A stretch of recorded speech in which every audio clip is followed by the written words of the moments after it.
రాజధానిపై YCP నేత సజ్జల చేసిన వ్యాఖ్యలపై స్పందించిన మంత్రి నారాయణ విజయవాడలో మీడియాతో మాట్లాడుతున్న వైసీపీపై ఘాటు వ్యాఖ్యలు చేసిన మంత్రి వైసీపీ అధ్యక్షుడికి రాజధానిపై స్పష్టత లేదు. రాజధానికి 30,000 ఎకరాలు కావాలని అయితే ఆయన అసెంబ్లీలో చెప్పాడు. ఆ తర్వాత పొలిటికల్ గేమ్ తో 3 ముక్కలాట ఆడాడు.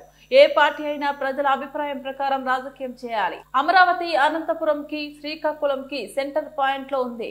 అమరావతికి రైల్వే కనెక్టివిటీ, పోర్ట్, పోర్టు దగ్గరలోనే ఉన్నాయి. అమరావతికి ఒప్పుకొని అసెంబ్లీలో జగన్ కూడా చేతులెత్తాడు. మళ్ళీ ప్రభుత్వం రాగానే మాట మార్చాడు. అధికారంలో ఉన్నప్పుడు 3 రాజధానులు అని, మళ్ళీ అధికారం కోసం అమరావతి అని మాట మార్చడం కరెక్ట్ కాదు. ఇలా చేస్తే ప్రజలు 11 సీట్లు కూడా ఇవ్వరు. 3 రాజధానులు అంటే 3 ప్రాంతాల్లో ఓటు వేస్తారని నాటకం ఆడారు. అయితే రూట్ కాజ్ అనేది ఇంకా 100% తెలియలేదు. ఎందుకంటే ల్యాబ్ టెస్ట్లు పంపించండి హైదరాబాద్కి. 72 అవర్స్ యాక్చువల్గా కల్చర్ టెస్ట్ అవి, కొన్ని 48 అవర్స్. రేపు ఈవినింగ్ యాక్చువల్ కొన్ని టెస్ట్ వస్తాయి. లోకల్గా ఇక్కడ టెస్ట్ చేస్తే వాటర్లో ప్రాబ్లం లేదని వచ్చింది. అయితే టూల్స్ టెస్ట్ చేస్తే 55 టూల్స్ టెస్ట్ చేస్తే ఒక 2 టూల్స్లో మాత్రం వేరియేషన్ వచ్చింది యాక్చువల్గా. అయితే దాని మీద ఫర్దర్గా ఇంకా టెస్ట్ చేయమని యాక్చువల్గా చెప్పాం. ఇప్పుడే కలెక్టర్ గారితోనూ, కమిషనర్ గారితోనూ, అటు ఎంపీతో అందరితో కూర్చొని డిస్కస్ చేయడం జరిగింది. ఏదేమైనప్పటికీ తీసుకోవాల్సిన మెజర్స్ అంతా, అంటే వాటర్ ఆపేశారు యాక్చువల్గా. ఏదైతే మెయిన్ ఓవర్ హెడ్ నుంచి పోయే వాటరు, తర్వాత అందరికీ ప్రతి ఇంటికి క్యాన్ వాటర్ ఇస్తున్నారు మున్సిపాలిటీ వాళ్ళు. ప్రతి ఒక్కరిని అవేర్నెస్ చేస్తారు. ఒకటి, ఏ వాటర్ తాగినా వాటర్ కాసి తాగండి.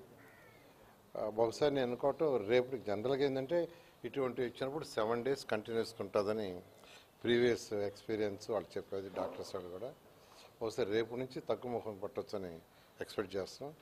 ఏదైనా తీసుకోవాల్సిన మెజర్స్ అని తీసుకుంటూ రోజు 2 పూట్ల నేనైతే అధికారులతో, హెల్త్ మినిస్టర్ గారు, నేను కంటిన్యూస్గా డిస్కస్ చేస్తున్నాం. ఎవరికి ఇబ్బంది లేకుండా చేయడానికి ప్రయత్నిస్తున్నాం.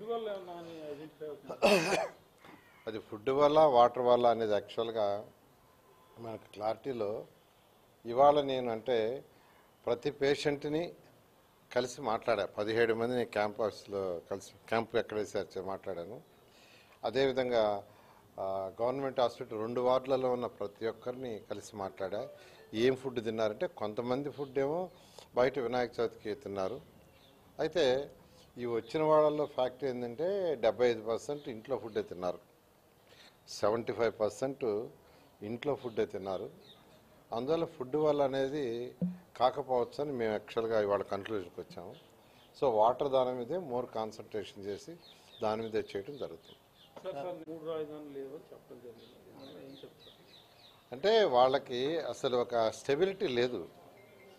ఆ పార్టీకి ఒక స్టెబిలిటీ, ఒక నిలకడ, ఒక మాట. ఎందుకంటే 2014-19లో ఆ రోజు ప్రతిపక్షంగా ఉన్నాడు. ఈరోజు ప్రతిపక్ష నాయకుడు కాదు. ప్రతిపక్ష నాయకుడిగా ఉన్నప్పుడు అమరావతి క్యాపిటల్ అని ఆయనే స్వయంగా యాక్చువల్గా చెప్పడం జరిగింది. 30,000 ఎకరాలు కావాలనే దాన్ని కూడా ఆయనే చెప్పడం జరిగింది. మళ్ళా 1924 వచ్చేలాగా మాట మార్చారు. ఆయన పొలిటికల్ గేమ్ ఆడి 3 ముక్కలు ఆడాడు. ప్రజలు బుద్ధి చెప్పారు. ఇప్పుడు మళ్ళీ ఏంటంటే ఇక్కడే యాక్చువల్గా వాళ్ళ నాయకుడు యాక్చువల్గా ఒకరు చెప్పడం జరిగింది. ఎప్పుడూ నాయకుడికి స్టెబిలిటీ ఉండాలి. ఏదన్నా ఒక డెసిషన్, ఎన్ని మేజర్ డెసిషన్, చిన్న డెసిషన్ కాదు.